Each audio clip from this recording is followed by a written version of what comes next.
శోభిత ధూళిపాళ్ల త్వరలోనే అక్కినేని కోడలు కాబోతుంది. అక్కినేని అందగాడు నాగ చైతన్యతో శోభిత ఎంగేజ్మెంట్ ఆగస్టు 8న జరిగింది. ఈ ఏడాది చివరిలో పెళ్లి చేసుకోబోతున్నట్లు కూడా తెలుస్తుంది.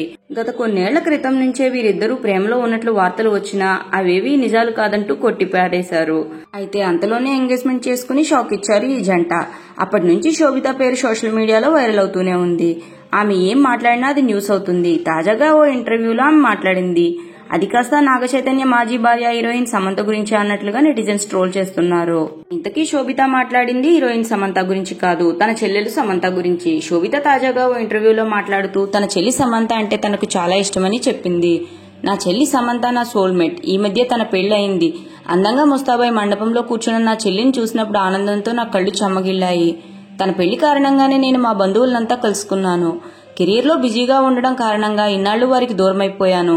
ఇకపై పర్సనల్ లైఫ్ కి కూడా సమయం కేటాయిస్తానని శోభిత చెప్పుకొచ్చింది. ఇక అదే ఇంటర్వ్యూలో తన చిన్నప్పటి కోరికను కూడా బయటపెట్టింది శోభిత.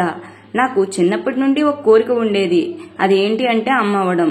మాతృత్వపు మాధుర్యాన్ని ఆస్వాదించాలని ఉంది అని శోభిత చెప్పుకొచ్చింది. ఇక కాబోయే భర్త నాగ చైతన్య గురించి మాట్లాడుతూ చైతు చాలా మర్యాదస్తుడు, ఎంతో హుందాగా ప్రవర్తిస్తాడు, ఎప్పుడూ ప్రశాంతంగా కూల్ గా ఉంటాడు. అతనిలో ఉన్న ఈ లక్షణాలు నాకు చాలా ఇష్టమని చెప్పుకొచ్చింది శోభిత. మరి శోభిత చేసిన ఈ కమెంట్స్ పై మీరేమంటారో కమెంట్ చేయండి. అలాగే ఈ వీడియో నచ్చితే మా ఛానల్ సినిమా సంగతుల్ని సబ్స్క్రైబ్ చేసుకోండి. వీడియోని లైక్ చేసి షేర్ చేయండి. Thanks for watching.